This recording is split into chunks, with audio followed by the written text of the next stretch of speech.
Hello students and viewers, welcome back to my channel AV Samarpad, A Journey of Life Science. Myself विकास. आज के इस video में हम class 7 एशांत solution chapter 1 nutrition in plants के long question को solve करेंगे. इससे पहले की वीडियो में हमने शॉर्ट क्वेश्चन का सॉल्यूशन किया था. तो चलिए स्टार्ट करते हैं. बोर्ड पे हमने सारे क्वेश्चंस को लिखे हैं जो कि हमने थोड़ा शॉर्ट कर दिया है क्योंकि उसमें स्पेस नहीं है. सो ये क्वेश्चंस आपको थोड़े से डिफर मिलेंगे बट वही है जो आपके बुक में है. तो स्टार्ट करते हैं क्वेश्चन नंबर 41 से. Give a brief explanation of photosynthesis, what is chlorophyll and its role in the process of photosynthesis. So photosynthesis is a process in which plants make their own food by using carbon dioxide and water in the presence of sunlight and chlorophyll. तो photosynthesis वो process है जिसमें plants अपना खुद का खाना बनाते हैं, जिसमें वो शुगर का फॉर्मेशन करते हैं, जिसके लिए वो कार्बन डाइऑक्साइड को एटमॉस्फेयर से लेते हैं, वाटर को वो सॉइल से लेते हैं रूट के थ्रू एब्जॉर्ब करके, और कार्बन डाइऑक्साइड ये सनलाइट सन से लेते हैं, और क्लोरोफिल लीफ में ऑलरेडी प्रेजेंट होता है जिससे वो फूड को प्रिपेयर कर लेते हैं. ठीक है, अब आगे देखते हैं जो हमारा नेक्स्ट स्टेप है कि क्लोरोफिल क्या होता है. क्लोरोफिल एक ग्रीन पिगमेंट है जो कि लीफ को ग्रीन कलर प्रोवाइड करता है और साथ ही साथ ये एक बहुत ही इम्पॉर्टेंट रोल प्ले करता है. फोटोसिंथेसिस के टाइम में जो सनलाइट ट्रैप की जाती है, जो सोलर एनर्जी ट्रैप की जाती है, ये क्लोरोफिल ही करते हैं. क्लोरोफिल एक ऐसा पिगमेंट है जो सनलाइट को ट्रैप करने के साथ साथ उस सोलर एनर्जी को कन्वर्ट करता है दूसरी एनर्जी में, केमिकल एनर्जी में, जो प्लांट्स यूज़ करते हैं और फोटोसिंथेसिस प्रोसेस को कंप्लीट करते हैं. नेक्स्ट क्वेश्चन है हमारा 42 जिसमें ए और बी दोनों हैं.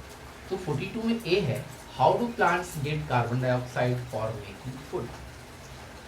कार्बन डाइऑक्साइड को प्लांट्स कैसे लेते हैं.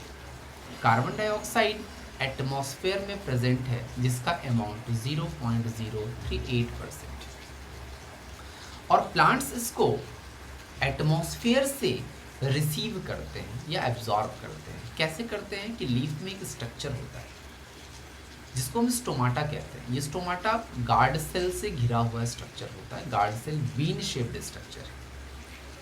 और जब गार्ड सेल के अंदर में वाटर की एंट्री होती है तो गार्ड सेल स्वेल कर जाता है. इसकी स्वेलिंग होने से गार्ड सेल ओपन कर जाता है और स्टोमाटा ओपन जब होते हैं तो इसमें कार्बन डाइऑक्साइड एंटर कर जाता है.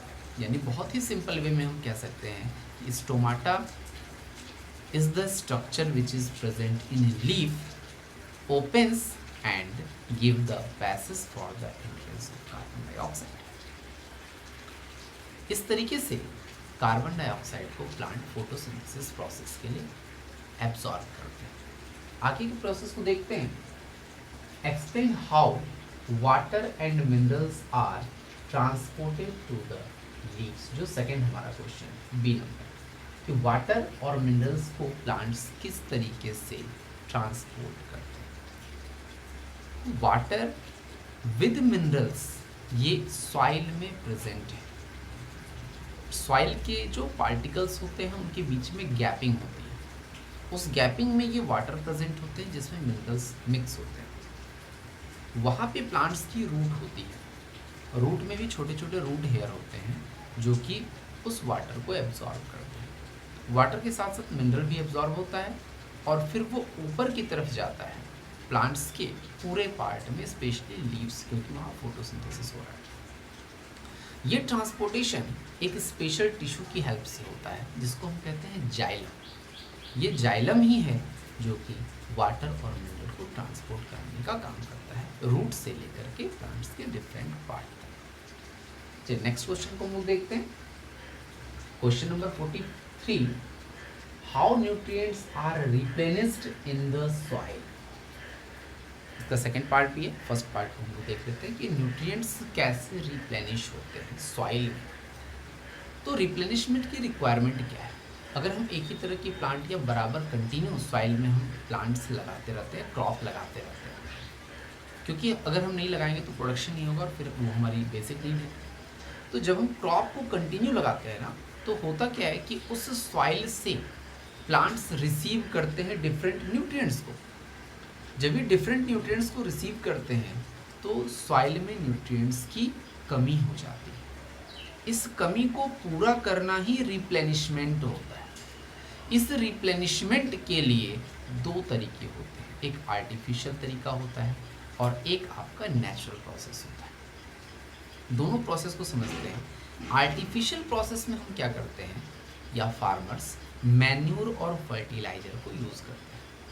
मैन्यूर ऑर्गेनिक सब्सटेंस है जो वेस्ट से बनता है, जैसे कि काउ डंग है, बुफेलो डंग है, या आपके लीव्स के वेस्ट हैं, पिल्स ऑफ वेजिटेबल्स हैं।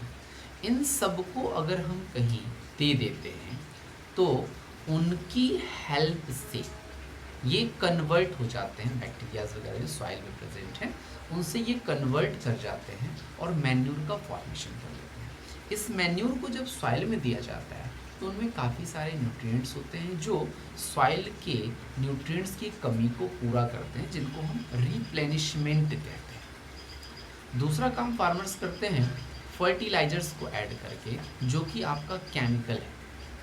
इसे आप फैक्ट्री में बनाया जाता है और ये न्यूट्रिएंट स्पेसिफिक होता है कि जिस चीज़ की कमी हो रही है उससे रिलेटेड चीज़ को ही दे देना। जैसे यूरिया नाइट्रोजन बेस्ड होता है और यूरिया को फार्मर्स इसीलिए यूज़ करते हैं ताकि सॉइल में नाइट्रोजन की कमी पूरी हो जाए। इस तरीके से आर्टिफिशियल प्रोसेस से रिप्लेनिशमेंट किया जाता है। जो दूसरा प्रोसेस मैंने आपको बताया कि नेचुरल प्रोसेस है, इस नेचुरल प्रोसेस में लेग्यूमिनस क्रॉप को लगाया जाता है। और लेग्यूमिनस क्रॉप हम कहते हैं दाल वाली फसल को, जिसकी रूट नोड्यूल्स में बैक्टीरिया प्रेजेंट होते हैं जो एटमॉस्फेयर की नाइट्रोजन को ट्रैप करते हैं और उसको कन्वर्ट कर लेते हैं एब्जॉर्बेबल फॉर्म में और प्लांट्स पर यूटिलाइज करते हैं। तो ये नेचुरल प्रोसेस है, इसलिए फार्मर्स इन लेग्यूमिनस क्रॉप्स को, ये दाल वाली फसल को भी लगाने का काम करते हैं। चलिए नेक्स्ट देखते हैं हम क्या है। 43 नंबर क्वेश्चंस देख रहे थे। How growing of leguminous crops helpful to farmers. देखिए इसका तो मैंने आंसर आप लोगों को बता ही दिया है, लेकिन फिर से समझ लीजिए, क्योंकि एक पार्ट है आपका रिप्लेनिशमेंट कैसे होता है और दूसरा पार्ट है आपके लेग्यूमिनस क्रॉप्स। फिर से मैं आपको बता दूं कि लेग्यूमिनस क्रॉप्स हम दाल वाली फसल को कहते हैं और दाल वाली फसल को अक्सर फार्मर्स जो है वो दो क्रॉप के बीच में लगाते हैं, यानी सीजनल बेस्ड। एक क्रॉप लगाए फिर उसको हार्वेस्ट किए, फिर दूसरा क्रॉप लगाए, तो वो लेग्यूमिनस क्रॉप लगाते हैं, फिर उसको हार्वेस्ट करके फिर दूसरी एक सीरियल क्रॉप को लगाते हैं। तो ये इसलिए करते हैं क्योंकि लेग्यूमिनस क्रॉप को लगाने से क्या होता है ना कि लेग्यूमिनस क्रॉप एटमॉस्फेयर में प्रेजेंट नाइट्रोजन को ट्रैप करते हैं। उनके रूट नोड्यूल्स में जो रूट होती है उसमें गांठें बनी होती हैं, उस गांठ में एक खास तरह की बैक्टीरिया प्रेजेंट होती है जिसको हम कहते हैं राइजोबियम बैक्टीरिया। वो राइजोबियम बैक्टीरिया एटमॉस्फेयर के नाइट्रोजन को रिसीव करता है, एब्जॉर्ब करता है, ट्रैप करता है और उसको एक ऐसे एब्जॉर्बेबल फॉर्म में कन्वर्ट करता है, जैसे नाइट्राइट, जिसको प्लांट एब्जॉर्ब कर लेते हैं और प्लांट्स में न्यूट्रिशन की फुलफिलिंग हो जाती है। इस तरीके से सॉइल में भी नाइट्रोजन का जो अमाउंट है वो इंक्रीज हो जाता है और अगर आगे समझेंगे तो ये होल प्लांट ही नाइट्रोजन का सोर्स बन जाता है। लेकिन इसके बदले प्लांट को मिलता क्या है, राइजोबियम को मिलता क्या है? तो प्लांट ने रिसीव किया नाइट्रोजन को और उसके बदले में प्रिपेयर्ड फूड उस बैक्टीरिया को मिलता है, यानी दोनों के दोनों एक रिलेशन में रहते हैं जिसको हम सिम्बायोसिस रिलेशन कहते हैं। ठीक है, नेक्स्ट क्वेश्चन पे देखते हैं 44 number. Can deep red brown violet leaves carry out photosynthesis. ये क्वेश्चन नंबर ए है 44 का, कि हम लोगों ने देखा है कभी कभी प्लांट्स में कुछ अलग तरह की लीफ होती है, जैसे रेड कलर की लीफ होती है, येलो कलर की लीफ होती है, वायलेट लीव्स होती है। तो हम सोचते हैं कि अगर ग्रीन कलर ही रिस्पॉन्सिबल है फोटोसिंथेसिस के लिए तो इसमें कैसे फोटोसिंथेसिस होता है। ये क्वेश्चन है कि क्या उसमें फोटोसिंथेसिस होता है। तो मैं आपको बता दूं फोटोसिंथेसिस होता है, इसलिए होता है कि इनका जो ये कलर है ना वो सिर्फ और सिर्फ इनके ज़्यादा होने की वजह से होता है, क्योंकि ये क्या करते हैं कि ये मास्क कर देते हैं, छुपा लेते हैं फोटो ये आपके क्लोरोफिल को। लेकिन अगर आप बहुत ध्यान से देखेंगे तो उस लीव्स में कहीं ना कहीं आपको ग्रीनिश कलर मिलेगा, और ग्रीनिश कलर मिलने के साथ साथ या उस कलर के साथ मिक्स होकर के ये दूसरा कलर फॉर्म कर लेगा। तो ऐसे लीव्स में क्लोरोफिल प्रेजेंट होता है, चाहे वो लोअर पार्ट में प्रेजेंट हो, मिडल में कहीं प्रेजेंट हो, बीच बीच में। अगर हम क्रोटन प्लांट को देखें तो उसमें डिफरेंट कलर होते हैं, येलो भी होता है, ग्रीन भी होता है, रेडिश भी होता है। तो ये क्या करते हैं कि सनलाइट को ट्रैप करते हैं और जो छुपा हुआ क्लोरोफिल है उसमें ये फोटोसिंथेसिस प्रोसेस होता है।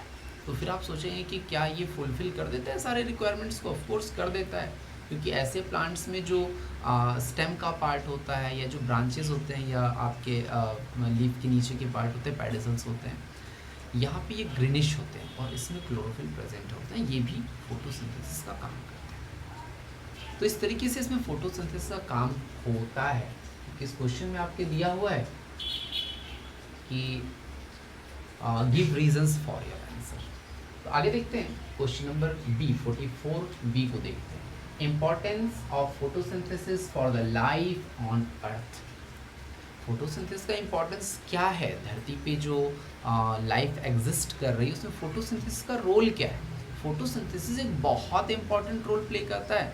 अगर प्लांट्स फोटोसिंथेसिस ना करें तो मैं आपको बता दूं कि धरती पे लाइफ पॉसिबल नहीं है। ये कैसे होता है इसको समझ लीजिए कि ये कैसे होता है। प्लांट्स फोटोसिंथेसिस करते हैं और वो ऑटोट्रॉफिक होते हैं। इस वजह से वो फोटोसिंथेसिस करके जो फूड प्रिपेयर करते हैं वो फूड दूसरे ऑर्गेनिज्म यूज में लेते हैं। जो हेटरोट्रॉफिक है वो कहीं ना कहीं या तो डायरेक्टली या फिर इनडायरेक्टली डिपेंड करते हैं। जैसे जो आपके हर्बीवोरस हैं वो तो डायरेक्टली प्लांट पे डिपेंड करेंगे, और जो आपके कॉर्निवोरस और ओमनिवोरस होते हैं ना वो इनडायरेक्टली या डायरेक्टली डिपेंड करते हैं। ठीक है। और दूसरी चीज़ कि जब प्लांट्स फोटोसिंथेसिस करते हैं तो रिलीज करते हैं ऑक्सीजन को। So photosynthesis maintains the amount of oxygen and carbon dioxide in the atmosphere. वही ऑक्सीजन हम यूटिलाइज करते हैं या दूसरे एनिमल्स यूटिलाइज करते हैं अपने रिस्पायरेशन के लिए, सांस लेने में। अगर ये नहीं रहेगा तो हमारी लाइफ नहीं चलेगी। सो दैट फोटोसिंथेसिस बहुत ही इम्पॉर्टेंट प्रोसेस होता है इस अर्थ पे लाइफ के एग्जिस्टेंस के लिए। ठीक है, चलिए नेक्स्ट देखते हैं। या नेक्स्ट क्वेश्चन है हमारा 45 नंबर क्वेश्चन, जो लास्ट क्वेश्चन है। इसमें ए नंबर क्वेश्चन है various modes of nutrition in plants, one example of each. तो वेरियस मोड्स में स्पेशली या मेनली दो ही मोड्स होते हैं। अगर उसको डिवाइड किया जाए तो और भी मोड्स मिलते हैं, बट दो मोड के लिए अगर हम समझेंगे तो यहाँ पे एक मोड है आपका ऑटोट्रॉफिक मोड, जिसका एग्जाम्पल है प्लांट, और दूसरा है आपका हेटरोट्रॉफिक मोड, जिसके बहुत सारे एग्जाम्पल। हम लोग भी हेटरोट्रॉफिक में ही आते हैं, दूसरे एनिमल्स भी हेटरोट्रॉफिक में आते हैं, लेकिन हेटरोट्रॉफिक में भी अब डिवीज़न होता है, यानी कि और भी मोड्स हैं। तो और भी मोड की हम बात करें तो वहाँ पे पैरासाइटिक मोड आता है। तो प्लांट्स पैरासाइट की बात करें तो उसमें हमारा है कसकटा है, उसमें हमारा मिसलेटो है, और भी अगर बात करें तो सेप्रोफाइट्स आते हैं या सेप्रोट्रॉफिक न्यूट्रिशन होता है। तो इस न्यूट्रिशन में अगर हम बात करते हैं तो वो ऑर्गेनिज्म आते हैं जो कि डेड और डे के ऑर्गेनिज्म से अपना खाना बनाते हैं, जैसे मशरूम इसका बहुत अच्छा एग्जाम्पल है। इसके बाद आगे हम चलें तो इंसेक्टिवोरस भी आते हैं। इंसेक्टिवोरस प्लांट्स भी होते हैं जो कि वो कम्प्लीटली आपके हेटरोट्रॉफिक नहीं होते हैं, कम्प्लीटली ऑटोट्रॉफिक नहीं होते हैं, वो पार्शली हेटरोट्रॉफिक होते हैं। इस सेंस में क्योंकि वहाँ पे आपके जिस जगह पे वो ग्रो करते हैं ना इंसेक्टिवोरस प्लांट्स, उस जगह पे नाइट्रोजन नहीं होता है, तो सो वो इंसेक्ट को ही ट्रैप कर लेते हैं। इसके लिए इनके लीफ में खास मॉडिफिकेशन हो जाता है। तो डिटेल देखने के लिए आप हमारा पुराना वीडियो देखिएगा जिसमें कि इंसेक्टिवोरस प्लांट्स की डिटेल है। तो इस तरीके से आपको बता दें कि यहाँ पे क्या होता है कि वो ट्रैप करते हैं इंसेक्ट्स को और नाइट्रोजन को फुलफिल करते हैं। ठीक है, तो इस तरीके से डिफरेंट मोड्स हो जाते हैं। अब आगे देखते हैं हम जो हमारा नेक्स्ट क्वेश्चन है, what do you understand by symbiosis, explain with an example. तो सिम्बायोसिस प्रोसेस को समझते हैं कि ये सिम्बायोसिस प्रोसेस क्या है। सिम्बायोसिस एक स्पेशल टाइप ऑफ रिलेशनशिप है जिसमें दो